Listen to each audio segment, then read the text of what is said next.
আমি ডক্টর অর্ণব কুমার পাল। আমি national medicals অর্গানাইজেশনের রাষ্ট্রীয় সহবিদ্যার্থী কমিটির দায়িত্ব করছি। বলছি কতজন এসেছিলেন এবং কি কারণে রাজ্যপালের কাছে এসেছিলেন? আমরা টোটাল 15 জন ছাত্ররা আজকে এখানে এসেছিলাম রাজ্যপালের সাথে দেখা করতে। আমাদের যে বিষয়টা ছিল, আমরা জানি আরজিকর মেডিকেল কলেজে আমাদের যে বোন, তাকে যে গণধর্ষিত হতে হয়েছে এবং তারপর আরজিকর মেডিকেল কলেজে যেভাবে ভাঙচুর চালানো হলো তার প্রতিবাদে এবং তার জন্যই আমরা মাননীয় গভর্নরের কাছে দেখা করতে এসেছিলাম।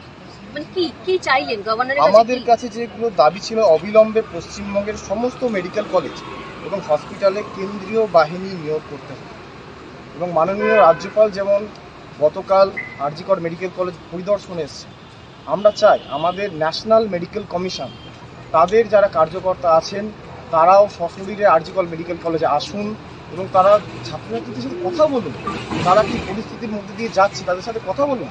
কারণ ন্যাশনাল মেডিকেল কমিশন তারা তো এই সমস্ত মেডিকেল কলেজগুলোকে তারা সার্টিফিকেট দেয়, তারা অ্যালাউ করে যে কোন ছাত্র কতগুলো সিট এবার ছাত্রছাত্রী ভর্তি হবে, ভর্তি হবে না, সিলেবাস কী হবে, সুতরাং তারা অবশ্যই এখানে আসুন।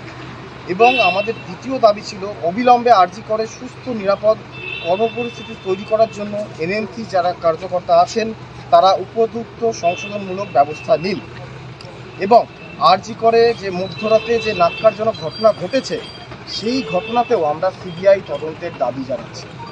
সিবিআই তদন্ত তো এমনি হচ্ছে, মানে সিবিআই তদন্ত তো শুধুমাত্র যে আমাদের বোনের যে ধর্ষণ এবং হয়েছে এবং খুন হয়েছে তার জন্য সিবিআই, ভ্যান্ডালিজম যেটা হলো সেটার জন্য সিবিআই তদন্ত হচ্ছে।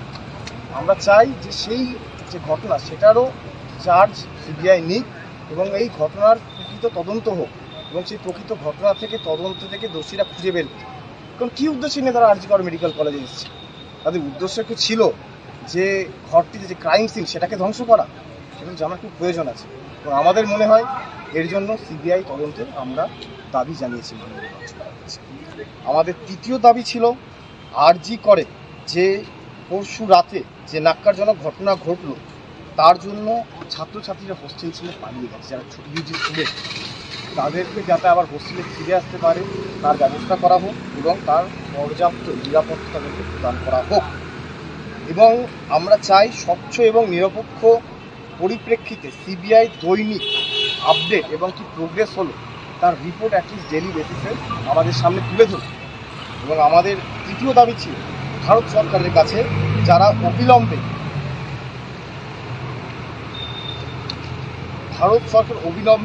সেন্ট্রাল প্রোটেকশন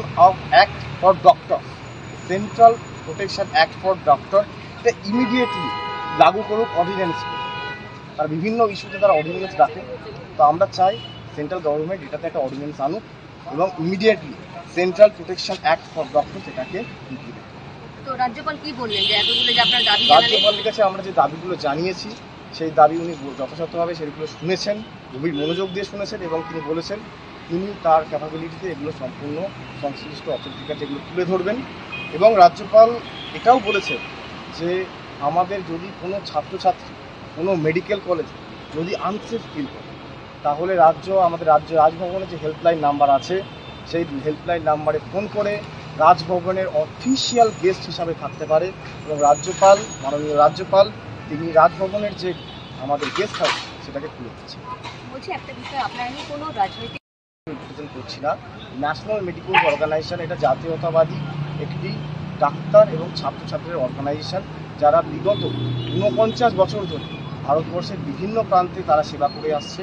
আমাদের একটাই লক্ষ্য স্বাস্থ্যসেবা, রাষ্ট্রসেবা।